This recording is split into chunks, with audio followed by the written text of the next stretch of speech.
Aslema, bonjour, Nejiba Bouzayen Khalfa Lamentoulis. Je me présente, je suis ingénieure en télécommunications et j'ai une expérience en ce qui est accompagnement et assistance des entreprises.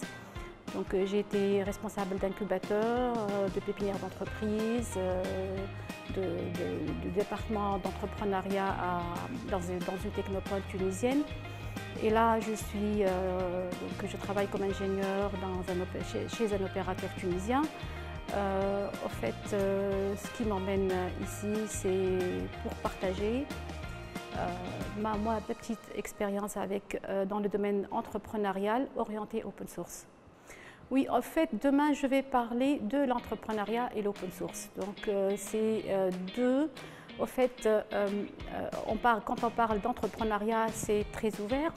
L'open source, c'est un créneau bien défini. Et là, moi, je vais essayer demain de montrer comment l'open source favorise la création d'entreprises innovantes dans le domaine des technologies de l'information et de la communication, comment l'open source peut être une composante et comment l'entrepreneuriat, en se basant sur la culture de partage, la culture d'ouverture, peut favoriser la création d'emplois, peut favoriser aussi la création de valeur et la création de richesse.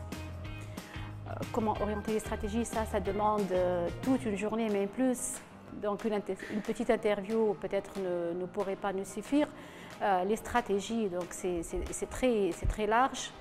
On commence par les plus simples et les plus petites. C'est commencer déjà chez les jeunes pousses au niveau des jardins d'enfants, au niveau des structures parascolaires, au niveau de l'école, à cultiver cet esprit d'innovation dans n'importe quel domaine.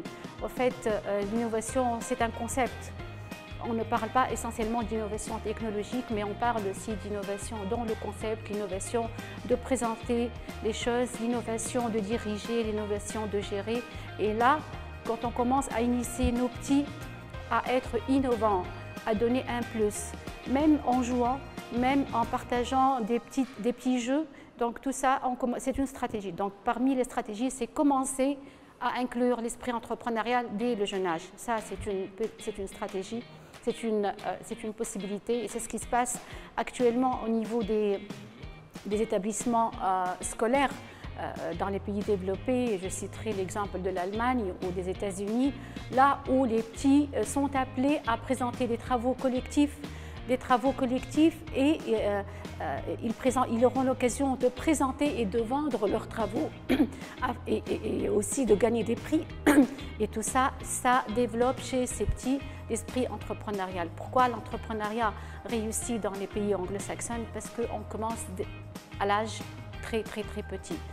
En Tunisie, nous avons des régions très spécifiques, là où l'esprit entrepreneurial est très développé. Et là aussi, c'est dû à une culture familiale, à une culture sociale. Donc, parler de stratégie, ça demande beaucoup de temps, mais on reparlera peut-être demain au cours de ma présentation plus en détail. Merci à vous aussi.